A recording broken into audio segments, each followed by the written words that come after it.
Democracy party నుండి మోకాళ్ళ ప్రవీణ్ని అభ్యర్థిగా మన పార్టీ పోటీలో నిలబెట్టడం అనేటువంటి జరిగింది. తన గుర్తు బ్యాట్ గుర్తు. ఆ బ్యాట్ గుర్తు మీద మీ ఓటేసి అఖండ మెజార్టీతో గెలిపించాలని చెప్పేసి సిపిఐఎంఎల్ న్యూ డెమోక్రసీ మిమ్మల్ని కోరుతా ఉంది.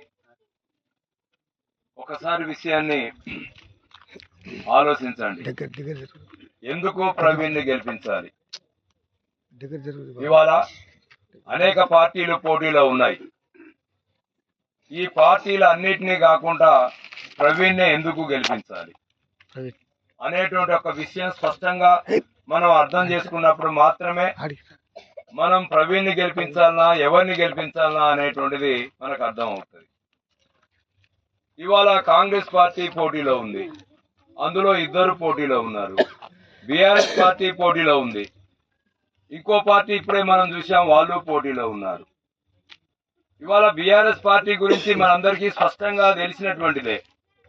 అది అధికారంలోకి వచ్చిన తర్వాత అది ప్రజలకు భూములకు పట్టాలు ఇవ్వకపోగా అది పేద ప్రజలు సాగు చేసుకుంటున్నటువంటి పోడు భూములు ఏవైతే ఉన్నాయో ఆ పోడు భూముల్ని హరితహారం పేరుతోటి గుర్తుకొని మొక్కలు పెట్టినటువంటి ఒక స్థితిని మనం ప్రత్యక్షంగా చూసాం. అది అధికారంలో ఉంటే పేదోడి భూములు ఉండవు అనేటువంటిది స్పష్టంగా అర్థమైపోయినటువంటి పరిస్థితి మన కళ్ళ ముందే స్పష్టంగా కనబడుతుంది. కాబట్టి దాన్ని ప్రజలు ఆమోదించేటువంటి స్థితి లేదు. ఇక ఉన్నటువంటిది ఇప్పుడు మేము అధికారంలో ఉన్నాం. కాంగ్రెస్ పార్టీ అధికారంలో ఉంది. అధికారంలో ఉన్నటువంటి అభ్యర్థిని గెలిపిస్తే నిధులు తీసుకొచ్చి పంచాయతీలని అభివృద్ధి చేసుకోవడానికి అవకాశం ఉంటది. కాబట్టి మమ్మల్ని గెలిపించమని చెప్పేసి కాంగ్రెస్ పార్టీ అభ్యర్థులు మన ముందుకు వస్తున్నటువంటి పరిస్థితి ఉంది. ఇవాళ కాంగ్రెస్ పార్టీ 2 సంవత్సరాల క్రితం జరిగినటువంటి అసెంబ్లీ ఎన్నికలలో ప్రజలకు అనేక రకాల వాగ్దానాలు చేసినటువంటి పరిస్థితిని కూడా మనం చూసాం. ఆ వాగ్దానాలలో ఏ ఒక్క వాగ్దానాన్ని కూడా కాంగ్రెస్ పార్టీ అమలు చేసినటువంటి పరిస్థితి లేదు. పైగా కాంగ్రెస్ పార్టీలో మంత్రుల మధ్య తీవ్రమైనటువంటి వైరుధ్యాలు రోజు రోజుకు పెరిగిపోతున్నటువంటి పరిస్థితిలో ఈ ప్రభుత్వాన్ని నేను నడిపేటువంటి పరిస్థితి లేదని చెప్పేసి రేవంత్ రెడ్డి మాట్లాడుతున్నటువంటి ఒక స్థితి ఉన్నది అనేటువంటిదంటే కాంగ్రెస్ పార్టీలో అంతర్గత వైరుధ్యాలు ఏ విధంగా ఉన్నాయో మన అల్లిగూడెం పంచాయతీ లేదా కొత్తగూడెం పంచాయతీ మిగతా పంచాయతీలలో వాళ్ళ మధ్య పోటీగా ఇద్దరు అభ్యర్థులు పోటీ పడినటువంటి స్థితే దానికి ఉదాహరణగా కనపడతా ఉంది. గల్లీ నుంచి ఢిల్లీ వరకు కాంగ్రెస్ పార్టీలో తీవ్రమైనటువంటి మూటా వైరుధ్యాలతోటి అవి కొట్టుమట్టి ఆడుతున్నటువంటి స్థితిలో ప్రజా సమస్యలను పరిష్కరించేటువంటి పరిస్థితి లేదు. ఇప్పటి వరకు 2 సంవత్సరాలు అయినప్పటికీ కాంగ్రెస్ పార్టీ ఏ ఒక్క ఆదివాసీ ప్రజలకు పట్టాలు ఇవ్వనటువంటి పరిస్థితి ఉంది. అది అధికారంలోకి వచ్చిన తర్వాత 2000 పింఛన్ నుండి 4000 పింఛన్ ఇస్తానని చెప్పినటువంటి వాగ్దానం ఏదైతే ఉందో ఆ వాగ్దానాన్ని అమలు చేయనటువంటి పరిస్థితి ఉంది. మరోవైపు ఒక దుర్మార్గమైనటువంటి పరిస్థితి రేపు రాబోతున్నటువంటి స్థితి ఉంది. ఈ రాష్ట్రంలో సుమారు 60 లక్షల మంది ఆదివాసీ ప్రజలు జీవిస్తా ఉన్నారు. ఈ ఆదివాసీ ప్రజలు సుమారు 60 లక్షల మంది జీవిస్తున్నటువంటి 5th షెడ్యూల్ ఏదైతే ఉందో 5th షెడ్యూల్ ప్రాంతంలో జీవిస్తున్నటువంటి 60 లక్షల మంది ఆదివాసీ ప్రజలలో సుమారు 15 లక్షల మంది ఆదివాసీ ప్రజల్ని ఈ ప్రాంతం నుంచి వెళ్ళగొట్టడానికి పాలకవర్గ ప్రభుత్వాలు పార్టీలు తీవ్రమైనటువంటి ప్రయత్నాన్ని కొనసాగిస్తున్నటువంటి స్థితి ఉన్నది. ఇవాళ ఆదివాసీలని అనేక రకాల ఇబ్బందులకు ఈ పాలకవర్గ పార్టీలో ప్రయత్నం చేస్తున్నటువంటి స్థితి ఉన్నది. కాబట్టి ఆదివాసులు ఎటువైపు నిలబడాలి? ఆదివాసీల తరపున నిలబడుతున్నటువంటి వాళ్ళు ఎవరు? ఆదివాసీల తరపున కొట్లాడుతున్నటువంటి వాళ్ళు ఎవరు? ఆదివాసీల తరపున వాళ్ళ విలువైనటువంటి ప్రాణాలను ఇస్తున్నటువంటి వాళ్ళు ఎవరు? ఎవరి పక్షాన మనం నిలబడాలి అనేటువంటిది మనం ఈ సందర్భంగా ఆలోచించాల్సినటువంటి అవసరం ఉంది. ఇవాళ మావోయిస్టు పార్టీ మీద ఆదివాసీలకు అండగా ఉంటున్నారని చెప్పేసి మావోయిస్టు పార్టీ మీద తీవ్రమైనటువంటి నిర్బంధాన్ని ప్రయోగించి 2024 నుండి ఇప్పటి వరకు సుమారుగా 1000 మంది ఆదివాసీలని మావోయిస్టులని ఈ ప్రభుత్వాలు కాల్చి చంపినాయి. ఎందుకు ఈ ఆదివాసులని మావోయిస్టులని కాల్చి చంపుతున్నాయి? ఈ ప్రాంతంలో ఉన్నటువంటి ఖనిజ సంపద ఏదైతే ఉందో ఈ ప్రాంతంలో ఉన్నటువంటి ఖనిజ సంపదని బహుళ జాతి సంస్థలకు కట్టబెట్టడానికి పాలక వర్గాలు తీవ్రమైనటువంటి ప్రయత్నాలు చేస్తూ ఉన్నాయి. ఆ ఖనిజ సంపదని అడ్డుకోవడానికి మావోయిస్టులు ఆదివాసీల తరఫున నిలబడుతున్నటువంటి పరిస్థితి ఉంది. ఆ ఖనిజ సంపదని కొల్లగొట్టుకపోవాలంటే మావోయిస్టులని నిర్మూలించడమే తప్ప మరో మార్గం లేదని చెప్పేసి మావోయిస్టుల మీద ఆపరేషన్ కగారు పేరుతోటి దాడులు చేస్తున్నటువంటి స్థితి ఉంది. ఇవాళ అదే పరిస్థితి మన ప్రాంతానికి కూడా వస్తున్నటువంటి పరిస్థితి ఉంది. మన ప్రాంతంలో ఇదివరకు 5th షెడ్యూల్ ప్రాంతంలో ఉన్నటువంటి ఉద్యోగాలు మొత్తం కూడా ఆదివాసీలకే పరిమితమైనటువంటి పరిస్థితి ఉండే. కానీ ఇవాళ 5th షెడ్యూల్ ని సవరించి 4th క్లాస్ ఉద్యోగాలలో ఇవాళ 100% ఉన్నటువంటి ఉద్యోగాలని ఈనాడు సవరించి 50%కే తీసుకొచ్చినటువంటి పరిస్థితి ఉంది. అంటే 50% ఉద్యోగాలు ఆదివాసీలకు చెందాల్సినటువంటి ఉద్యోగాలని పాలకవర్గ ప్రభుత్వాలు తొలగించినటువంటి పరిస్థితి ఈ ప్రాంతంలో కొనసాగుతా ఉంది. క్రమక్రమంగా 170 యాక్ట్ ఏదైతే ఉందో 170 యాక్ట్ ప్రకారం ఈ ప్రాంతంలో ఉన్నటువంటి భూముల్ని గిరిజన భూముల్ని గిరిజనేతరులు కొనకూడదు అనేటువంటిది ఏదైతే ఉందో ఆ చట్టాన్ని కూడా సవరించడానికి పాలక వర్గాలు ప్రయత్నం చేస్తా ఉన్నాయి. మన బయ్యారం మండలంలోనే మైదానంలో ఉన్నటువంటి గిరిజనేతరులు ఈ ప్రాంతంలో ఉన్నటువంటి 170 యాక్ట్ ని రద్దు చేయాలని చెప్పేసి సుప్రీంకోర్టులో కేసు వేసినటువంటి పరిస్థితి ఒకవైపు కనపడతా ఉన్నది. ఆ గిరిజనేతరులంతా ఎవరు అంటే పాలకవర్గ పార్టీలకు సంబంధించినటువంటి వాళ్ళే. ఇవాళ 170 యాక్ట్ కూడా రద్దు అయిపోయేటువంటి పరిస్థితి ఉంది. 5th షెడ్యూల్ ప్రాంతంలో ఆదివాసీలకు అనేక రకాల హక్కులు ఉన్నాయి.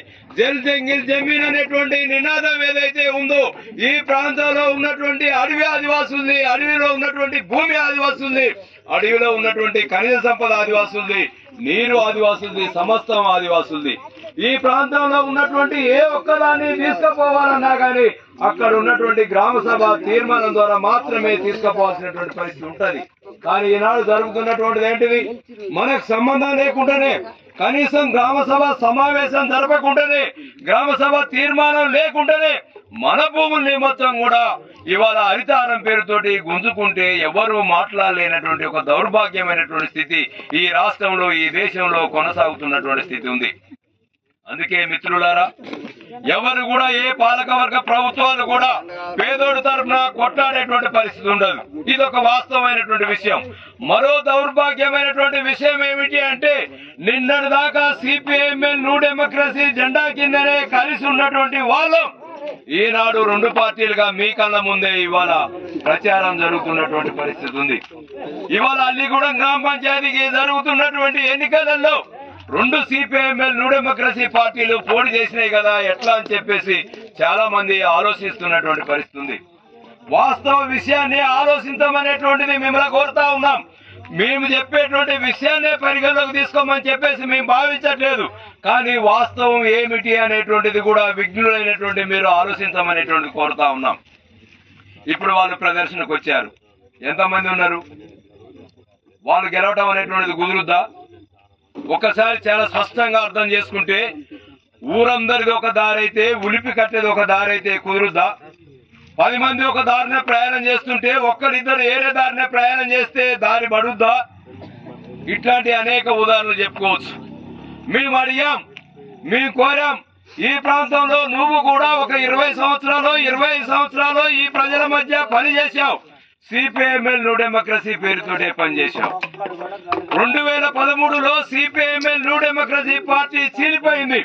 ఇవాళ దాకా మన మిత్రులు చెప్పినట్టుగానే 2013 వరకు అటు బయ్యాన చెరువు కట్ట గాని, ఇటు గట్టు ముసలమ్మని గాని దాటి ఇతర పార్టీలు వచ్చినటువంటి పరిస్థితి లేదు.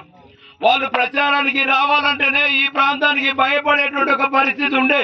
ఒకవేళ వచ్చినా ఎవరు సహకరించేటువంటి పరిస్థితి లేదు. ఉట్టికొచ్చి అట్లా తిరిగిపోయేటువంటి పరిస్థితి ఉండే. కారణం ఏమైనప్పటికీ 2013లో మన పార్టీ చీలిపోయింది. చీలిపోయినటువంటి దాని ఫలితంగా ప్రజలందరూ కూడా అనేక రకాల ఇబ్బందులు పడినటువంటి పరిస్థితిని మనం ప్రత్యక్షంగా చూసాం. 2013లో పార్టీ జీలిపోయిన తర్వాత ఫారెస్ట్ వాళ్ళు స్వైర విహారం బయ్యారం ఏజెన్సీలో చేసినటువంటి పరిస్థితిని మనందరం చూశాం. మనం సాధించుకున్నటువంటి ఉమ్మడిగా ఉన్నప్పుడు సాధించుకున్నటువంటి పోడు భూములు ఏవైతే ఉన్నాయో అవి మన పార్టీ జీలిపోయిన తర్వాత ఆ పోడు భూముల్ని ఫారెస్ట్ వాడు ఆక్రమించుకున్నటువంటి స్థితిని మనం ప్రత్యక్షంగా చూశాం. ప్రజలందరూ కూడా బాధపడ్డారు. అయ్యో, సిపిఎంఎల్ న్యూ డెమోక్రసీ పార్టీ కనుక చీలిపోయి ఉండకపోతే మన భూములు మనకు దక్కేటి కదా, ఈ పరిస్థితి మనకు వచ్చేది కదా అని చెప్పేసి ప్రజలందరూ బాధపడ్డారు. దీన్ని చీలిపోయినటువంటి కామ్రేడ్స్ అందరూ అర్థం చేసుకున్నారు. మనం ప్రజల కోసం పనిచేస్తా ఉన్నాం, ప్రజల ప్రయోజనాల కోసం పనిచేస్తా ఉన్నాం. ఈ క్రమంలో అనేక మంది విలువైనటువంటి కామ్రేడ్స్ తమ విలువైనటువంటి ప్రాణాలని ప్రజల కోసం అర్పించినటువంటి చరిత్ర సిపిఎంఎల్ న్యూ డెమోక్రసీ పార్టీకి ఉన్నది. కాబట్టి మనం సాధించుకున్నటువంటి విజయాలు ఏవైతే ఉన్నాయో ఈ విజయాలు సాధించుకునేటువంటి క్రమంలో చనిపోయినటువంటి అమరవీరులు ఎవరైతే ఉన్నారో వాళ్ళ త్యాగాలు కనుమరుగు కావద్దు. మనం సాధించుకున్నటువంటి విజయాలు మనం దక్కించుకోవాల్సినటువంటి అవసరం ఉంది. కాబట్టి తిరిగి ఏదైతే ఉందో చీలిపోయినటువంటి కామ్రేడ్స్ అందరం కలిసి ఒకే పార్టీగా తిరిగి సిపిఎంఎల్ న్యూ డెమోక్రసీగా ఏర్పడదామని చెప్పేసి అందరం ఆలోచించి కలవటం అనేటువంటి జరిగింది.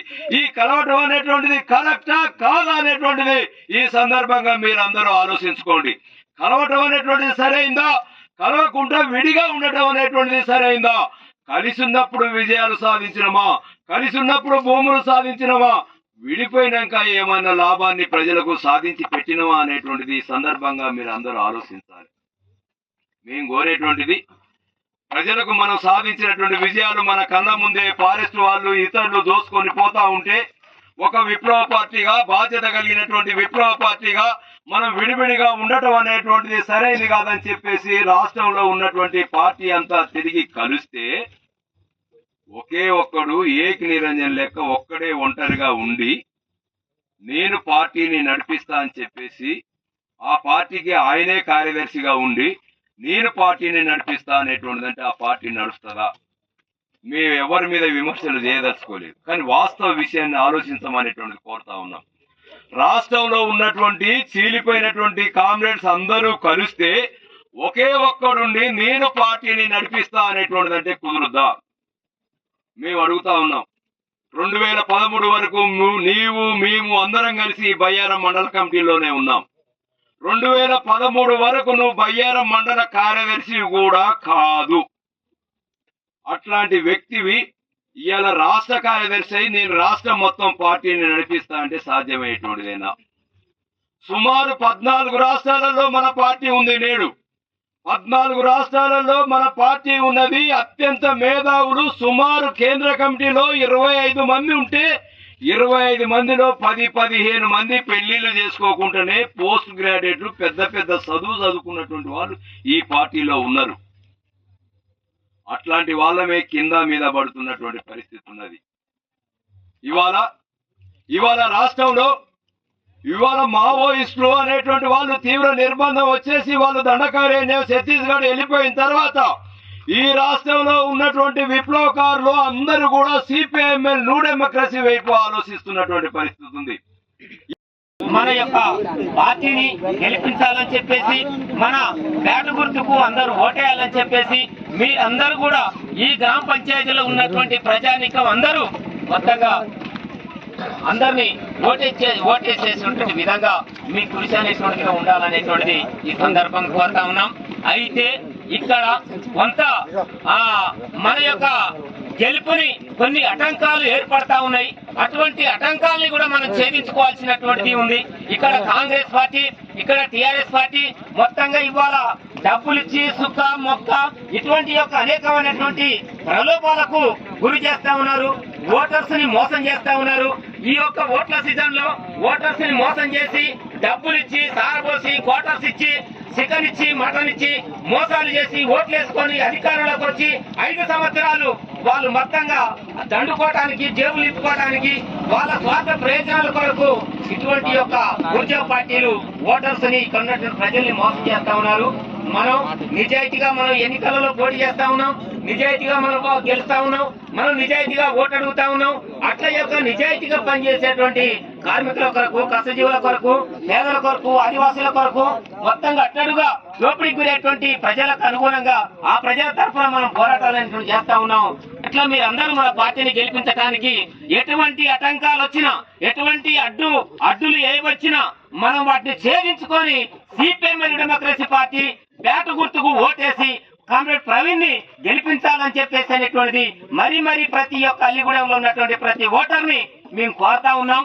అయితే ఇక్కడ ఉండేటువంటి పార్టీ సిపిఎంఎల్ పార్టీ, ఇక్కడ పోరాటాలు చేసేటువంటి పార్టీ సిపిఎంఎల్ డెమోక్రసీ పార్టీ, ఇక్కడ అనేకమైనటువంటి చరిత్ర కలిగినటువంటి పార్టీ సిపిఎంఎల్ డెమోక్రసీ పార్టీ కనుక ఇక్కడ భవిష్యత్తులో కూడా ఈ యొక్క ప్రజల తరఫున పనిచేసేటువంటి పార్టీ, ప్రజల తరఫున నిలబడేటువంటి పార్టీ, ప్రజల తరఫున కొట్లాడేటువంటి పార్టీ, ప్రజల తరఫున పొట్లాడేటువంటి పార్టీ ఎర్ర జెండాని పట్టుకొని ఈ యొక్క నక్సల్బరీ పోరాటంలో అమరులైనటువంటి అమరవీరుల చరిత్రని భుజాన ఎత్తుకొని పనిచేసేటువంటి పార్టీ సిపిఎంఎల్ డెమోక్రసీ పార్టీ కనుక ఈ యొక్క పార్టీని ఏదో చేస్తామని చెప్పి ఇదేదో చేస్తామని చెప్పేసి కల్లిబల్లి కబుర్లు అయ్యో కొండ ఏదో వాళ్ళు ఏదో పగటి కళలు కంటే ఇక్కడ ఎవడు తాటాకు సప్పులకు భయపడేటువంటి వాళ్ళు ఎవరు లేరు. ఎంతవరకైనా సిద్ధమే. దీనికి సంబంధించినటువంటి ఇక్కడ సిపిఎంఎల్ డెమోక్రసీ పార్టీ గెలిచి తీరుద్ది. ఆ సిపిఎంఎల్ డెమోక్రసీ పార్టీని గెలిపిస్తాం. ఈ ప్రజల తరఫున పనిచేస్తాం. ఎంత వరకైనా సిద్ధం ఉండేసి ఇది చేస్తాం. ఎటువంటి ఆటంకాలు వచ్చినా దాన్ని ఛేదిస్తాం, గెలిపిస్తాం, నిలబడతాం, ప్రజల కొరకు పోరాటం చేస్తాం. అందుకని ఎటువంటి ఆటంకాలు వచ్చినా దాన్ని అడ్డుకోవడానికి సిపిఎంఎల్ డెమోక్రసీ పార్టీ ఉన్నది. దానికి యొక్క పార్టీ చేసేటువంటి పోరాటాలకు ప్రజలందరూ కూడా మద్దతుగా ఉండాలని చెప్పేసి తెలియజేస్తూ ఈ అవకాశం ఇచ్చిన కామ్రేడ్స్ కు ధన్యవాదాలు తెలియజేస్తూ ఇచ్చినటువంటి కామ్రేడ్స్ కి, మన పందిపంపుల గ్రామ ప్రజానికానికి అందరికీ లాభాలు తెలియజేస్తూ సిపిఎంఎల్ డెమోక్రసీ అభ్యర్థి కామ్రేడు ప్రవీణ్ బ్యాటు గుర్తుకు ఓటేసి మన పార్టీని గెలిపించాలని చెప్పేసి మన గ్రామ ప్రజానికానికి విజ్ఞప్తి చేస్తా ఉన్నాం. సిపిఎంఎల్ డెమోక్రసీ అనేక పోరాటాలు చేసినటువంటి చరిత్ర ఇక్కడ ఉంది. ఆ పోరాటాల ద్వారానే ప్రతి వ్యక్తి ఇవాళ అనుభవించేటువంటి ప్రతి సౌకర్యం వెనుక ఆనాటి నుండి ఈనాటి వరకు అనేక మంది త్యాగాలు ఉన్నటువంటిది ఉంది. కామ్రేడ్స్ అందరూ కూడా ఈ ఉద్యమంలో అనేక త్యాగాలు చేసినటువంటిది ఉంది. ఆ త్యాగాల ద్వారానే ఇవాళ మనం భూములు సాధించుకున్నాం. ఆ త్యాగాల ద్వారానే ఇవాళ మనం బుక్కలు భోజనగలుగుతున్నాం. ఆ త్యాగాల ద్వారానే కాస్త మనం 2 పంటలు పండించుకుంటా ఉన్నాం. మొత్తంగా ఈ కరెంటు ఒకప్పుడు లేనటువంటి పరిస్థితి.